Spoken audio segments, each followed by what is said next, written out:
Bir minut ichida milliard pullarimizni yo'qotib ko'chada qolib ketganmiz.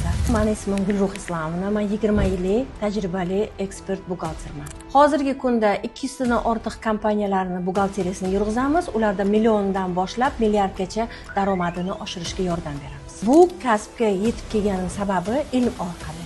Chunki 20 yil oldin bizlar juda ham katta inqirozga tushganmizlar. Oilaviy ko'chada 1 minut ichida milliard pullarimizni yo'qotib ko'chada qolib ketganmizlar. O'shandan keyin bitta bizlarni qutqargan narsamiz ilm. Siz o'ylaysizki, bu kunga erishganim biron kishi tayyorlab berganmi? Sizga hozir kim kirsa aytadi, "Vau, biron kishi qilib berdi, ha", deydi erimni, endi mabododa ota-onasimi deydi-da, to'g'rimi?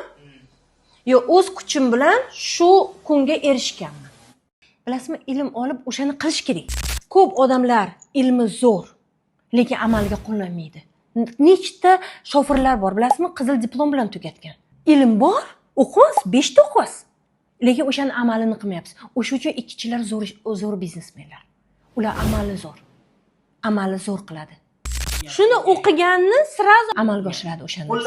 Qo'llab ko'radi. Ha. Jim o'tirmaydi ular. Menga u kerak emas. Hozirgi zamonda hamma hisob-kitob bilan boradi. Menga ularni gapi kerak emas.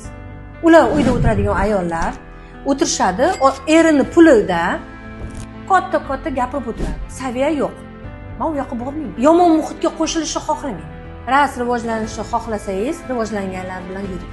Yaxshi muhitga menga kerak bo'lsa pul, narsa topib bo'lsa ham yaxshi muhitga o'zimni uraman.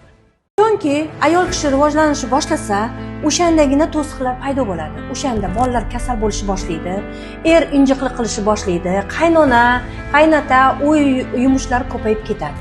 Bizlarda ko'p o'quvchilar o'quv markazlarida o'qiydi-da, u birinchi uni qadami.